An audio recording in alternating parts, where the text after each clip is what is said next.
Estamos en directo en todo el país, nos comunicamos con el número telefónico 999-1314 y también verá usted allí en su pantalla la dirección del correo electrónico con el cual usted se puede comunicar mediante la utilización de la red de internet y hacer conocer sus preguntas, sus opiniones. Usted no se llama Silo. No, claro, no. Me llamo Mario Luis Rodríguez. Pero lo conocen mucho menos por Mario Luis Rodríguez que por Silo. Sí, creo que es así. ¿Y de dónde viene Silo?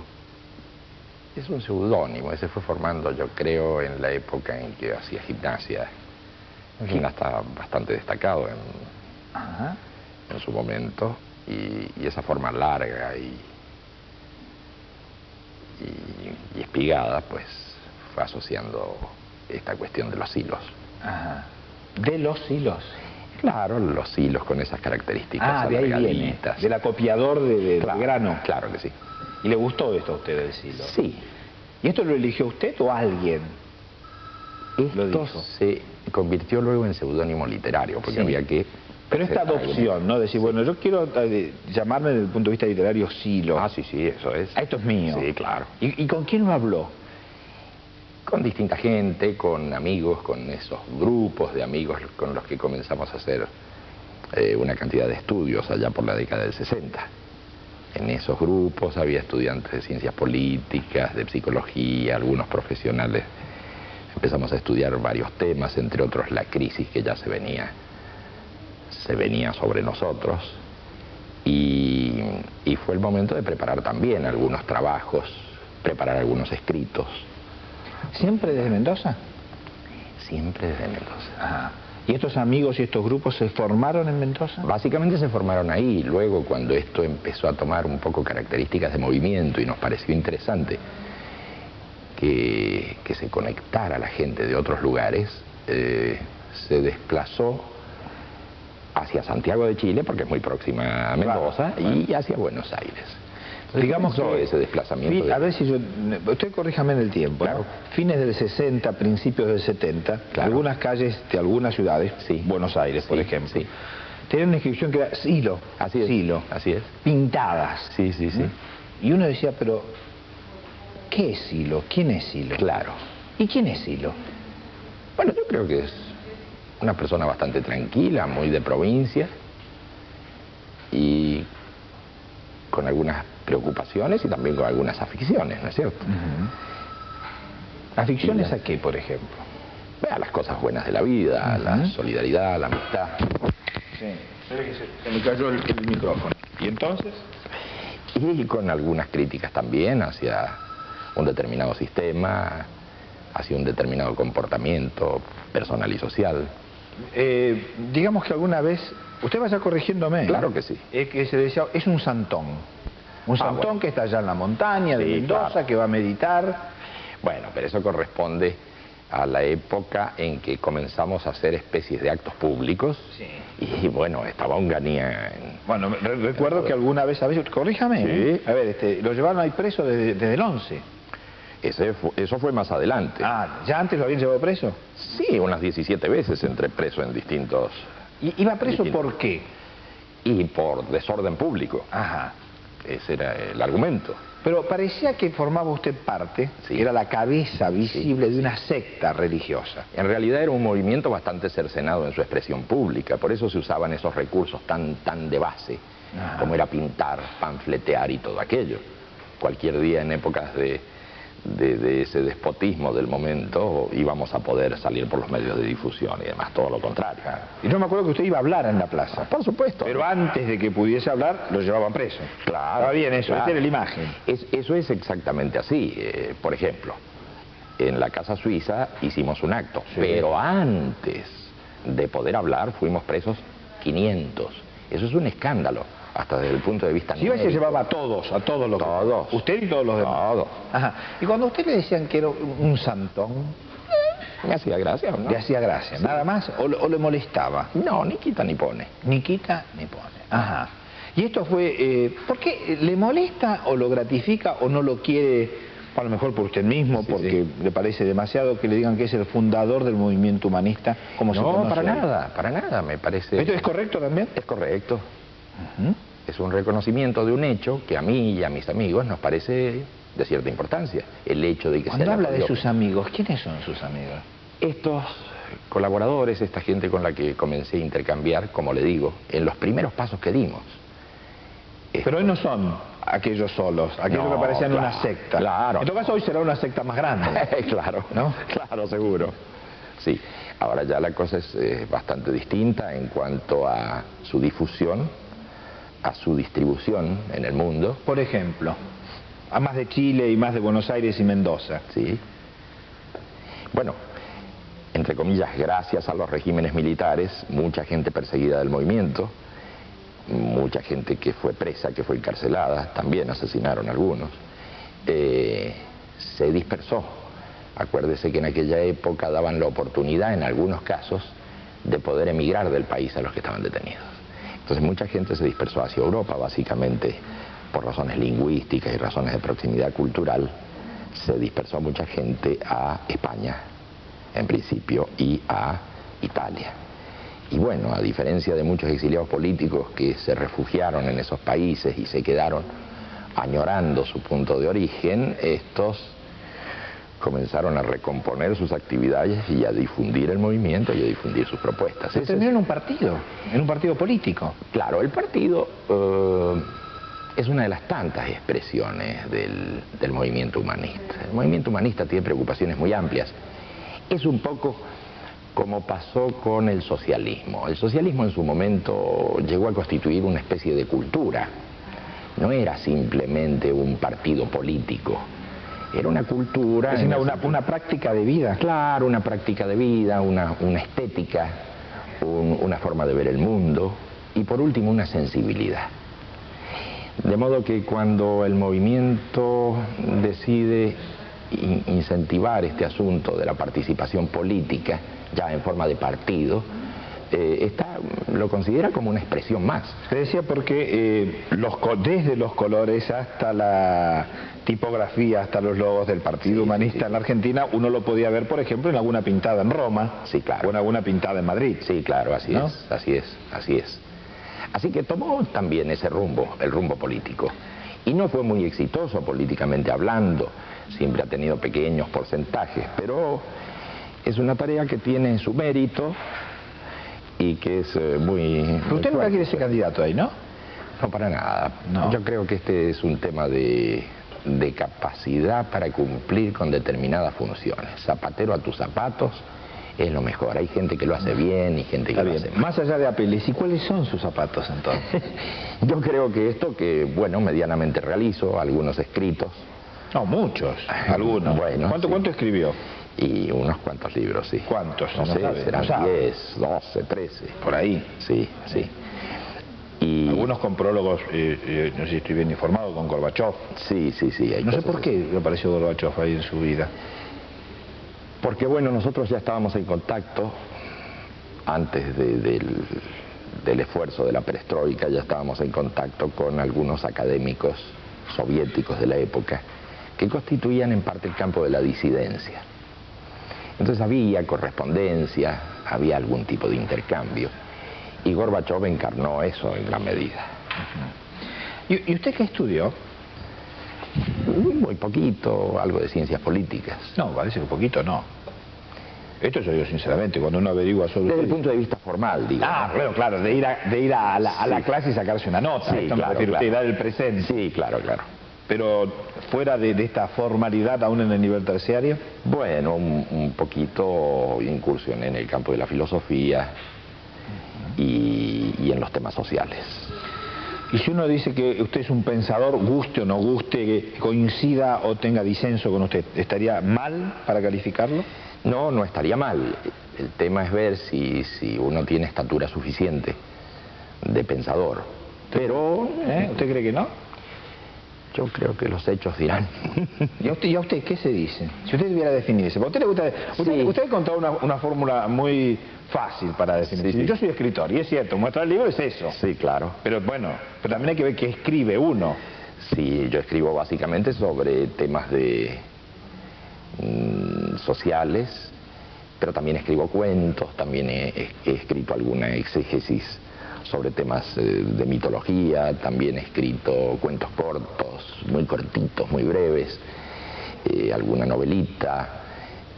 Ahora estoy por incursionar en la producción de la obra teatral. ¿Ahora? Bueno, sí.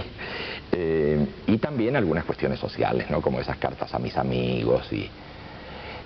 Así que es un poco amplia. Está bien. Si usted permite, hacemos una pausa. Sí, claro. Y ya volvemos, señor director. Sí, cómo no.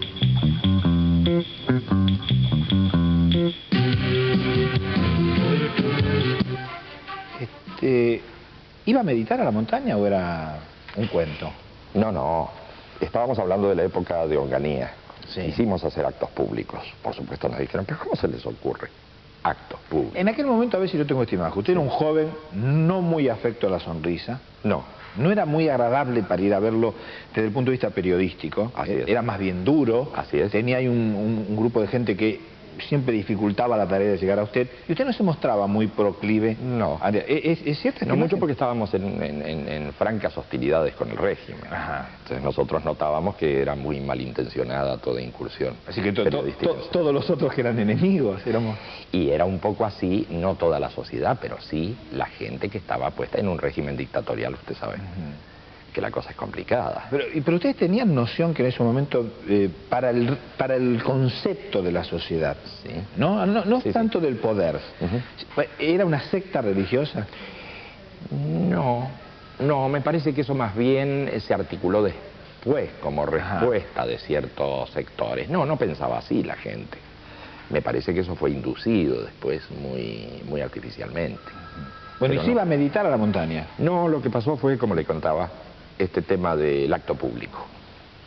No, ¿qué autorización de acto público? Era mala palabra, a ver si estábamos claros. Pero claro que sí. O sea, si no era una mala palabra. Claro, entonces nosotros dijimos, bueno, si no se pueden hacer reuniones en las casas, si no se pueden hacer actos públicos en las plazas, a lo mejor lo podemos hacer al aire libre. Si quieren ir a las piedras, vayan.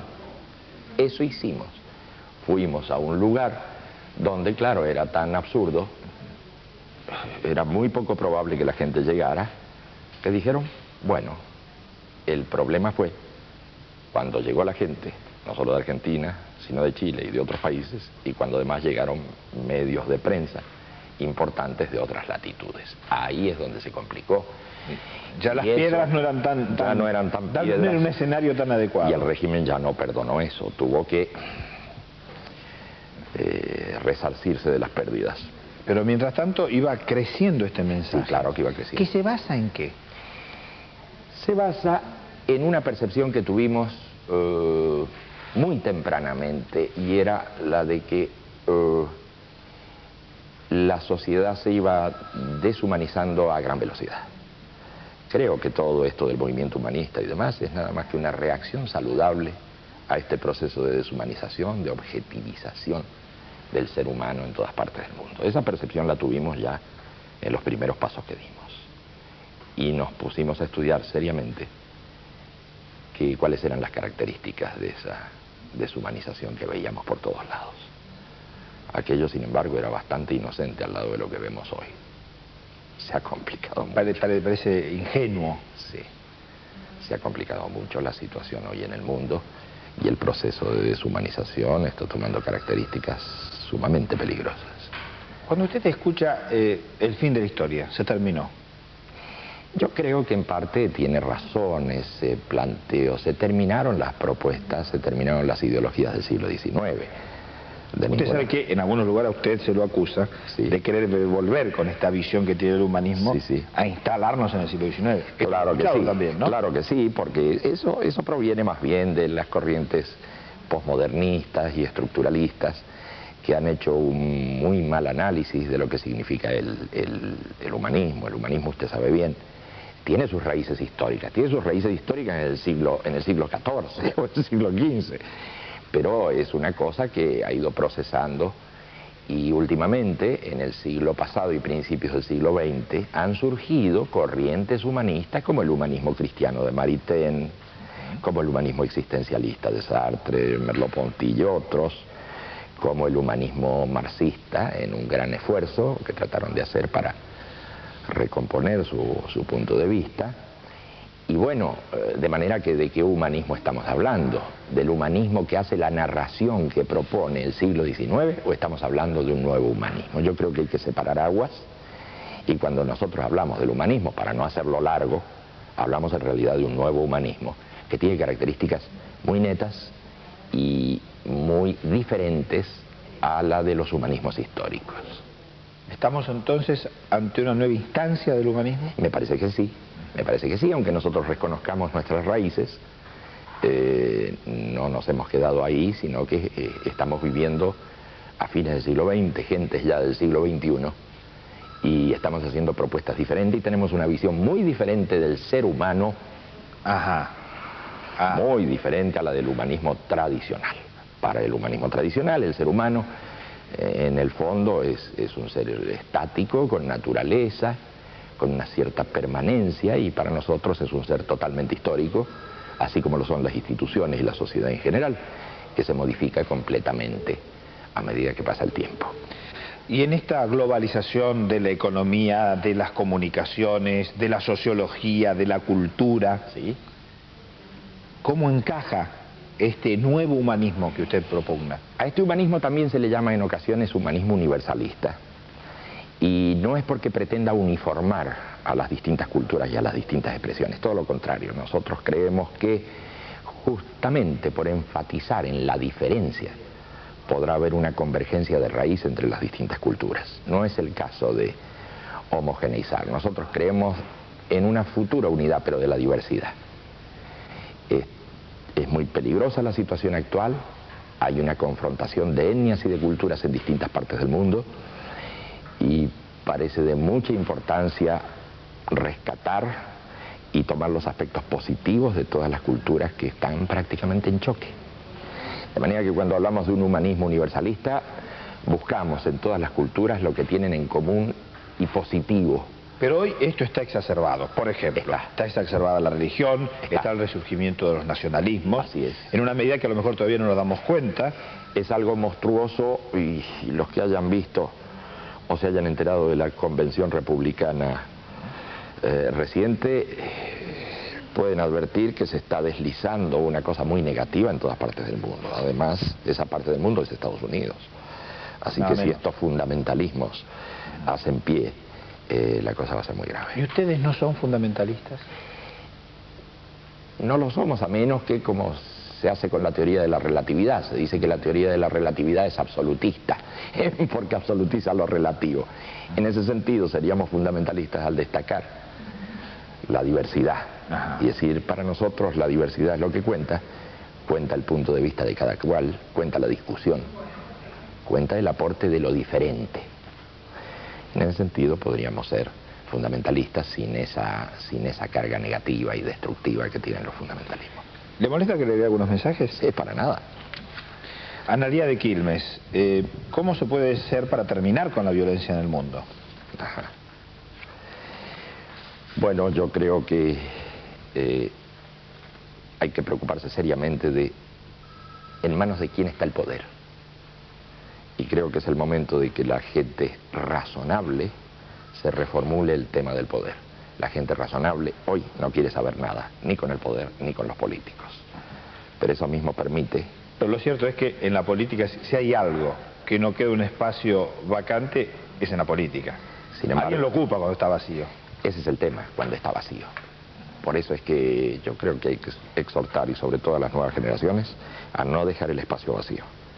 Porque si no nos pasa como cuando uno cocina tallarines. Lo peor del asunto llega a la superficie, es la espuma que hay que sacar, ¿no? Fernando de Palermo, dice si usted lo que promueve es el no te metas o desarrollo individual por sobre lo colectivo. No, de ninguna manera, porque incluso la concepción que tenemos del ser humano es una concepción de relación social. Le voy a contar un episodio. Discutíamos las tareas para hacer este programa. Sí. Entonces dijimos, bueno, vamos a... después de muchos fracasos, yo llevo con usted un cuarto de siglo de fracasos de poder entrevistarlo. ¿Por qué? No, porque usted vio que en la televisión hay que decir, para ser importante, que uno solamente logró éxitos. Ajá. ¿No? Reconocer un fracaso es como si usted está ya totalmente devaluado. Claro.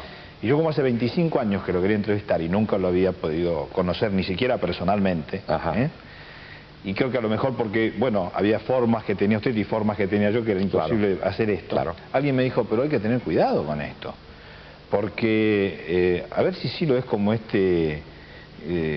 Jones, que un día convocó a que se maten todos sus seguidores y él también. Yo dije, bueno, pero no me parece que da el perfil. ¿Y a usted qué le parece eso?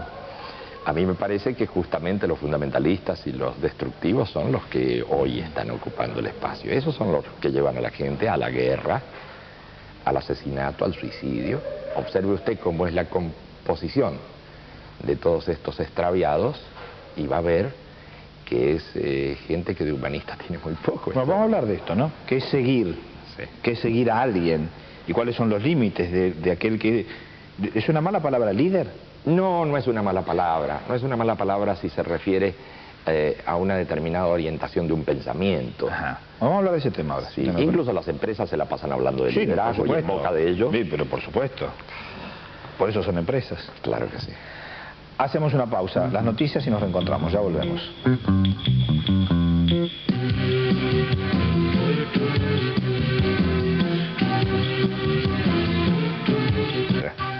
Hablamos del líder, ¿no?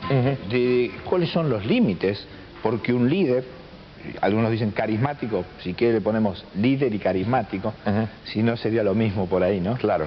Le dice, bueno, vamos a morir porque se acaba el mundo. Y lo hacen. Ah, sí, claro que lo hacen. Él y los otros. Claro que lo hacen. ¿Y esto? Y me temo que lo van a hacer cada vez más. ¿Usted cree en esto? Además creo que pueden asumir actitudes terroristas, que es uno de los males del momento. ¿Y cuál sería la diferencia entre su liderazgo dentro de este partido humanista y alguien que lleva a esta exacerbación? Y bueno, desde el punto de vista partidario no estoy en esa actividad, pero hablando del movimiento humanista, yo creo que lo que se está proponiendo es vamos a vivir a pesar de los fundamentalismos, a pesar del irracionalismo, a pesar del fascismo, a pesar del neonazismo que se está desarrollando, vamos a vivir. Esa es la propuesta saludable del movimiento humanista frente a este proceso de deshumanización y de neobarbarismo. Kika de Neuquén dice un saludo muy afectuoso de parte de Kika y los amigos de Neuquén. Aide de Olivos dice, sigue hablando como lo hizo siempre, sin decir nada. Está bien, puede ser. Sonia de Flores, y quiere saber cómo se implementa hoy en la práctica el proyecto o propuesta humanista. ¿Cómo no? En el orden global o en el caso de nuestro país. Usted como quiera. Porque en el caso de nuestro país la cosa es muy simple. El Partido Humanista, sobre todo, está proponiendo que se tome muy en serio esto que hace 12 años se vino pugnando por eso, este asunto de la relación con el Fondo Monetario Internacional. Acá hay una deuda que se está pagando desde hace tiempo y todavía la sociedad no sabe cómo se ha configurado dicha deuda. Acá en estos últimos 7 años se ha trepado de 50.000 millones de dólares a 100.000. Sería muy importante que se formara una comisión investigadora, entre tanto se propusiera una moratoria porque no se sabe qué se está pagando, a fin de que todos presenten sus recibitos y sus facturitas. ¿Cómo se constituyó la deuda externa de Argentina? ¿No habrá sido que en gran medida sectores privados contrajeron esa deuda y luego se las endilgaron a la sociedad? Si esto es así, sería muy bueno saberlo, porque después de todo, cuando el almacenero o cualquier otra persona le pide a uno que le pague, bueno, alguna factura tendrá, algún recibo, alguna cosa, algún comprobante. Y es muy importante saber qué está pasando con esto de la deuda externa. Para nosotros es fundamental porque a partir de ahí hay muchos males que se riegan. Ese es un punto muy importante, la formación inmediata de una comisión investigadora respecto de la deuda externa con el Fondo Monetario Internacional y entre tanto la moratoria hasta que esto se aclare. Por otra parte, hay que hacer participar a los funcionarios del mismo fondo para que ellos hagan su aporte. De manera que no es esa cosa que algunos han interpretado como una inmoralidad, que se dice no pagar al fondo. Es decir, mucha gente aparece y dice, pero ¿cómo no va a pagar las deudas? Se está diciendo algo mucho más simple, más elemental y más razonable.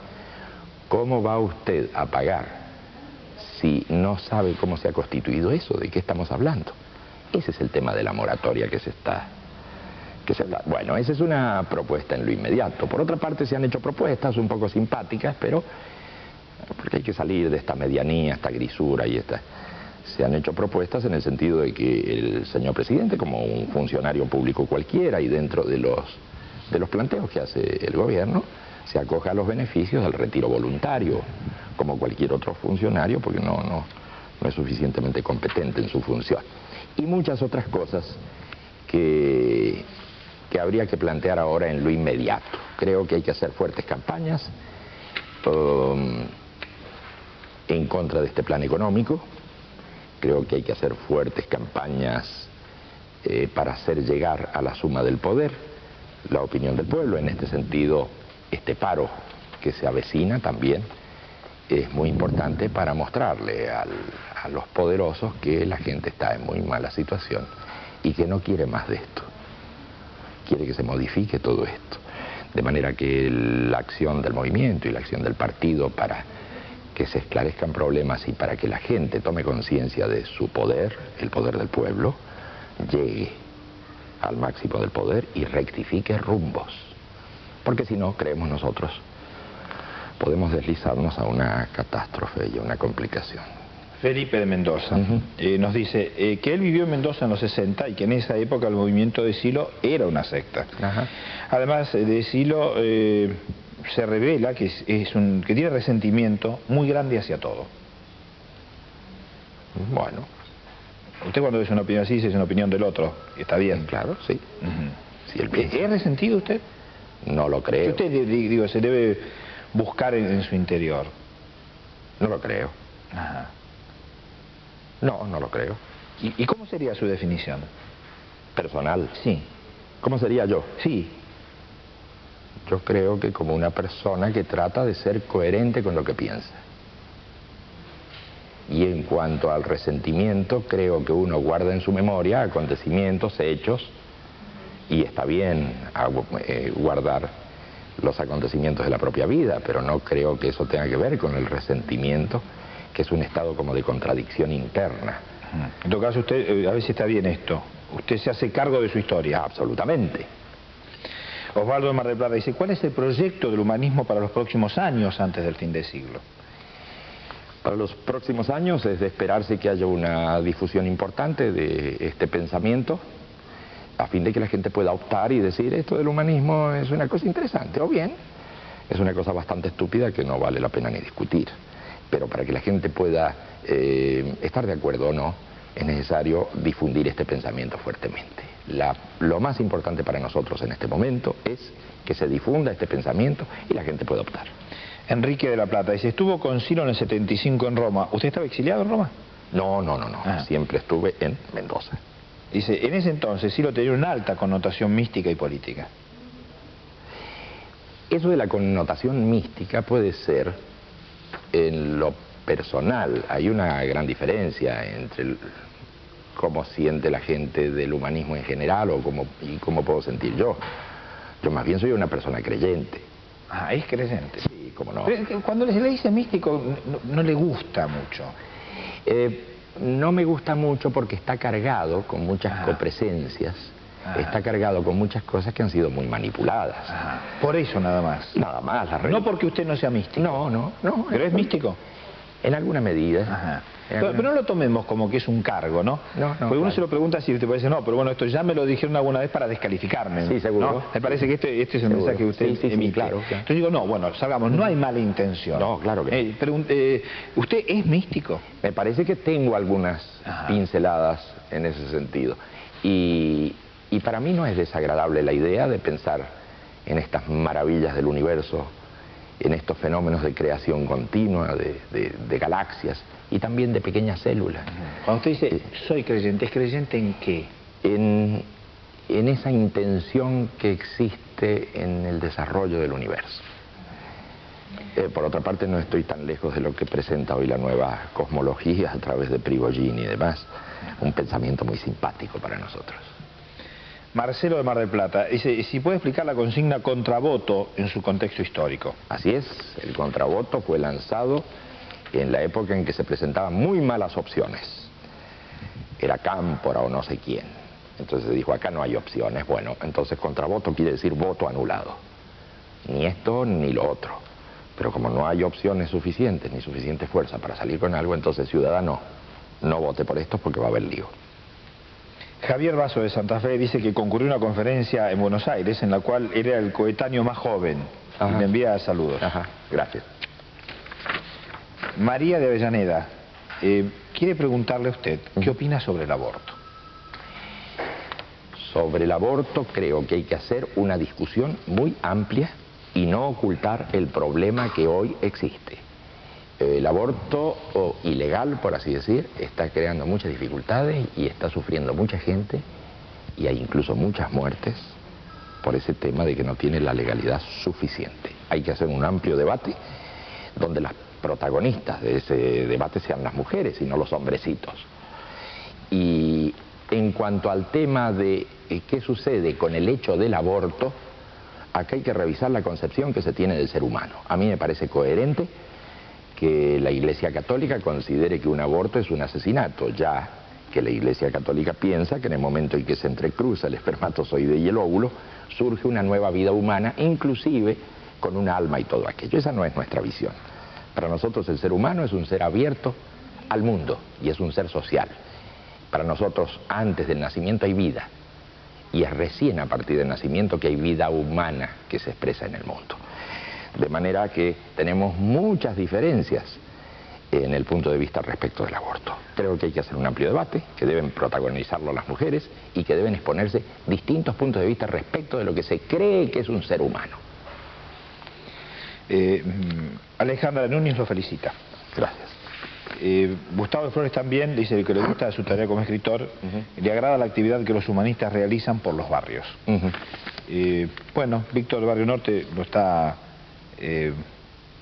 escuchando, dice siempre se lo censuró. Bueno, aquí todo lo que no diga es culpa suya. Sí, sí. Esto es así. Muchas gracias. Jorge de Lugano dice, he leído los libros de Siri y le parecen muy interesantes, al igual que lo que hace por la gente. Alejandro de Villa Lugano le pregunta cómo ve la situación del país de ahora a los próximos años y qué acción inmediata puede implementar la gente. La gente tiene que organizarse básicamente en los barrios. Tiene que reconstituir el tejido social que está deshecho. Se destruyeron las organizaciones sindicales, se destruyeron los organismos de base, se destruyeron los partidos políticos progresistas. La gente está en un estado de indefensión muy grande. Escucha una sola campana, con pequeñas variaciones, pero dentro de la misma corriente, de manera que acá hay que reconstituir esto en el barrio, con el vecino, con el inmediato, con el prójimo. Si uno dice, ¿el humanismo tiende hacia la izquierda? Sí, cómo no, si consideramos a la izquierda como aquellos partidos o movimientos de sensibilidad social que luchan por la gente y no luchan por la concentración del poder económico en manos de una minoría, por supuesto que el humanismo tiende hacia la izquierda. Pero la izquierda ha sido hasta hace poco tiempo hegemonizada por un tipo de izquierda. Un tipo de izquierda que ha tenido el monopolio. Se ha considerado que la izquierda es marxista. Eso es un error, nunca lo fue, no fue monopólicamente marxista. Los anarquistas, por ejemplo, eran izquierda y no eran marxistas. Los socialdemócratas hoy han dejado de ser marxistas y de algún modo son izquierda o centroizquierda. Y los humanistas que tienen sus antecedentes históricos y sus raíces no tienen sus raíces en el marxismo tampoco. Así que cuando conversamos con los amigos marxistas, tratamos de esclarecerlos sobre ese punto. Está muy bien, ustedes están en la izquierda, nosotros también, pero entiendan esto. Tenemos raíces distintas, proyectos distintos y podemos trabajar en conjunto. ¿Va a hacer una pausa, por favor? Sí, claro. Señor director, ya volvemos.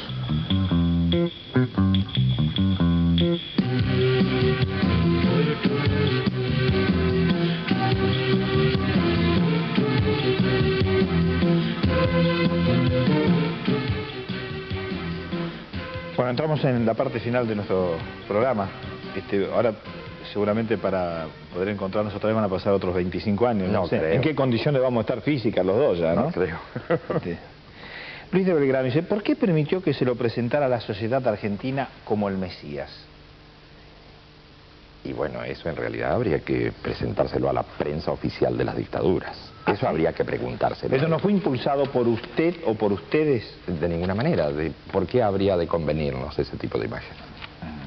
¿Los perjudicaba? Yo creo que se ha intentado perjudicarnos con esa imagen. Publicitariamente hablando, no parece que fuera una imagen muy positiva. Así que ¿por qué uno habría de hacerse contrapropaganda? Juan Almagro dice, el senador Bauzá adhería a las ideas de Ciro en otra época en Mendoza. ¿Y qué pasó?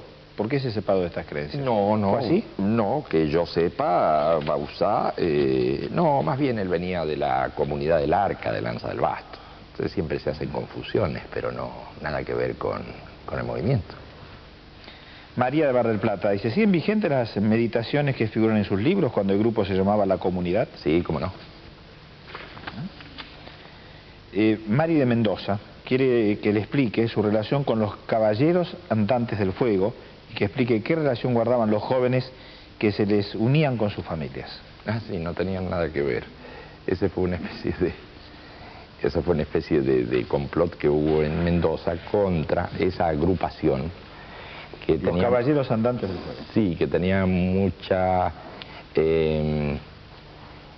injerencia dentro de ciencias económicas, dentro de medicina y otras facultades, ese tipo de agrupación. Ajá. Y entonces hubo todo un escándalo y los llenaron de acusaciones y de cosas, y una de las acusaciones es que tenían relaciones con nosotros. ¿Y tenían? No las tenían. No las tenían. ¿Y esto que era también una secta? No, yo creo que era más bien una especie de logia, más del tipo masónico, por así decir. Oscar de San Miguel dice, ¿conoce a la escuela esotérica, a ver si estará bien, Tathagata? No. Leo como está escrito, no la conozco, por eso, además tengo dificultad para poder interpretar si es parecido. No la conoce. ¿Y si la relación entre la comunidad y el Partido Humanista?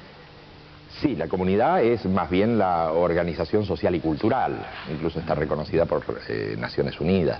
Es una organización no gubernamental. Claro. Y el partido no, el partido pues se dedica a las cuestiones políticas. Hay mucha gente del movimiento que no participa en la cosa política. Ni quiere saber nada. No, no le gusta. ¿No le gusta a usted? A mí me parece muy bien que existan partidos humanistas. Sí, le vuelvo a hacer la pregunta esto. ¿Y por qué nunca quiere ser candidato? Si le parece tan bien. Porque me parece que no tengo aptitud para eso. Creo que lo haría mal. Francamente. No se ve usted. Es que no me veo como un político práctico. Uno tal vez pueda tener ciertas ideas generales sobre el tema político, sobre la dirección de ciertas tendencias políticas. Pero en la cosa práctica, yo creo que hay que tener talento para eso. No todo el mundo puede hacerlo bien. Bueno, explicó ya de dónde viene el nombre de silo, preguntaba Oscar, ¿no? Sí, claro. De los silos. Sí, sí. De los silos, de los acopiadores de... Sí, claro que sí. Noemí del Barrio Norte dice, ¿cómo puede un ciudadano común, empobrecido y angustiado, tener una conducta humanista? Es una muy buena pregunta. Justamente porque estamos empobrecidos y angustiados debemos buscar una salida. Debemos conectarnos con la gente y no encogernos de hombros diciendo no se puede hacer nada. Osvaldo Rosario dice, en la década del 60 tenía una ramificación en la Facultad de Psicología de Rosario, dice que tenían silobense, un S, una B, que tomaba la S, que esa era la sigla. Puede ser, sí, puede ser porque además ha habido mucha cosa espontánea. También ha habido muchas cosas espontáneas. Sin siquiera conectarse. Sí, claro. Sí, es muy posible. Francisca de Flores, bueno, quiere saber dónde puede conseguir sus libros. Bueno, las editoriales importantes... Y también Pedro de Flores, ¿eh? Las editoriales importantes del país hicieron 1, 2, 3 ediciones y en este momento, por lo que me comentan, están agotados. No sé qué pasará en lo inmediato, porque a nosotros nos importa la difusión. Es de esperarse que esas editoriales vuelvan a editar. Mariano de Boedo dice, ¿qué salidas hay para los jóvenes? Esa es una gran pregunta y para nosotros una gran preocupación. Se ha producido una ruptura tal entre generaciones que ni siquiera puede haber diálogo con ellos. Si en manos de los humanistas estuviera manejar algunos mecanismos de poder, propondría la formación de un Ministerio de la Juventud en serio, enlazado con el Ministerio de Trabajo y con el Ministerio de Educación, en donde se diera gran participación e injerencia a los jóvenes, manejado además por jóvenes. Eso desde el poder, pero no estamos en el poder. Nosotros creemos que hay que abrir todas las formas de participación, no la participación manipulada, que es el vicio de siempre, sino una participación verdadera para que la gente joven se exprese. Pero si la gente joven cada vez que se va a expresar recibe palos, andamos mal. Bueno, quiero agradecer los mensajes de Adrián de Saavedra, Mónica de Morón, Martín de Ciudadela, Margarita de Flores, Sandra de Caballito. Rodolfo de Quilmes quiere saber la postura del movimiento humanista en el ámbito religioso.